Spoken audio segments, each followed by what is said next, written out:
Now yesterday we got introduced to position words.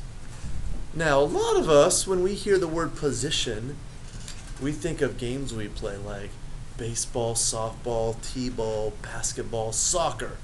Okay, a lot of you guys told me that you have played at least one of those sports before or have watched one before. Now when we're on a field, whether it's a soccer field, a basketball court, or a baseball diamond, different players have different positions. And what we use those positions to do is to tell us where we need to be. So who remembers what, or not who remembers, but who knows, who's played baseball or watched baseball and knows what this right here is called? It's a pitcher. A pitcher's mound.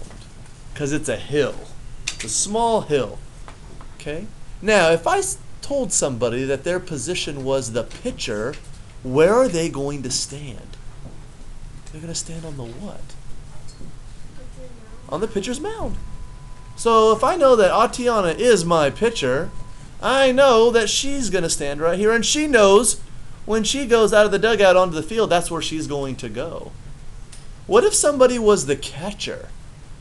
If I told Oscar he was going to be the catcher, where is the catcher going to be? Katie. Behind the home plate. Okay. If someone's going to play center field, they'll be out here. If we're going to play first baseman, we're going to play right here at first base.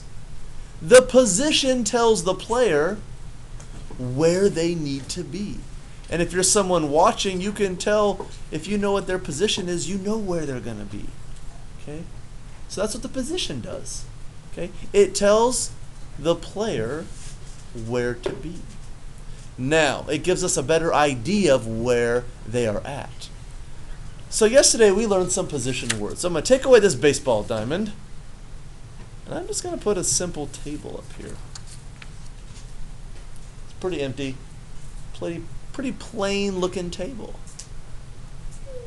Now, if I said that in the room there's a table and there was a ball, well, we wouldn't really know where to look.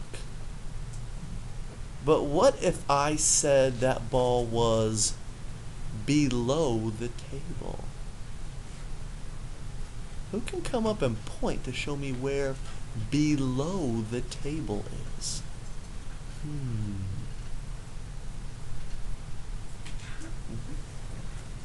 Point to where below the table is going to be.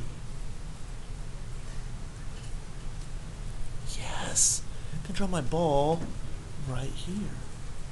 It is below the table. It is under it. Below means it's under or it's lower than. Okay? So, if you walk in the room and you see a table right in the middle there, and we know that ball is below the table, well, you know to look underneath it, don't you? Thank you, Aaron. Now, what if there was a picture in a picture frame hanging above the table? Now, if it's a big room and you see a table but you don't know where, where am I going to know to look? Right away. Come point to where above the table is going to be. Where is above the table going to be?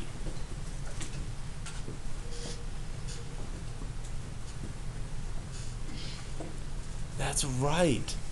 It is at a place, thank you very much. It is at a place that is higher than the table or over the table. I'll draw a nice little picture of a flower. Looks like the one we made for open house. If you take it home and your parents hang it above your kitchen table, that's what it would be. Above.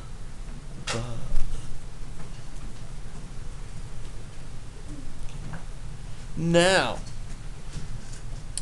there are two other position words that we use when we're talking about being to one side or the other side. Okay. Those two words are left and right. You guys have probably heard those a lot. Okay. Usually when we're talking about if we write with our right or left hand, you might hear like, I'm right-handed or I'm left-handed. Okay. That's pretty confusing. You just kind of have to remember them. But what is our trick? What is our trick? You know, Chad, you were the one who taught us this trick yesterday before I could even teach it to you guys. You were just ready to go. Will you come up and show us the trick right up here? Just put it down. Put your hands down. Right here on the paper. On two sides of the table. Okay. Now he made some L's with his forefinger and his thumb. Forefinger and thumb. Now one of these L's is going the right way. One of these L's is going backwards. Now, Chad, by looking at your L's, can you tell me which hand is your left hand? This one right here.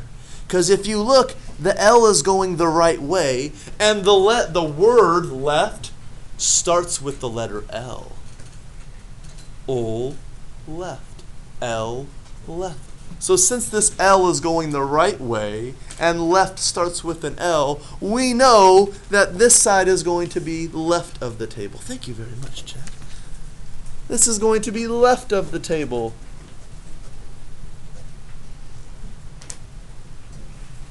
Now, if this side is left, then what's this side going to be?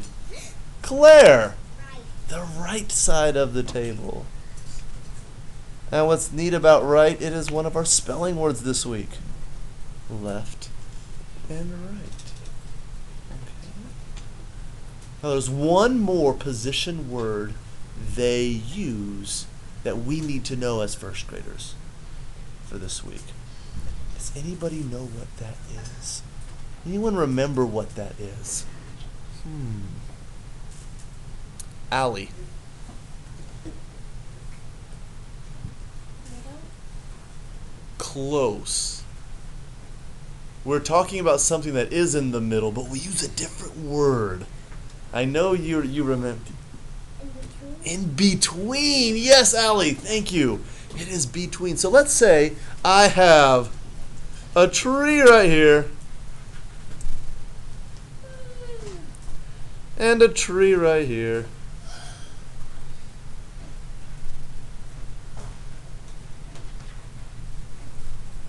And I have a hammock hanging from my tree. And it's a nice spring day, so I got my little glass of lemonade right here. And I'm laying down right here, just relaxing. I don't draw very well, so there I am, and I got my hands back here behind my head as I'm just relaxing on a nice sunny day. Guess what? Look, I have a smile on my face because I'm relaxing. Now, if Mr. Lambert's right here, and I have a tree to the left of me and a tree to the right of me, if I have a tree on both sides, I am in between the two trees. So if you go to a park, and it's a pretty brand new park, and there's only a couple trees out there, and you know that you put something in between the two trees, you'll know, oh, there's in between. That word tells us the position of where it is. So left, right, above, below, and in between. These are what we call position words. They let us know where something is, so we can find it easier, or we can use those words to tell somebody else where something is.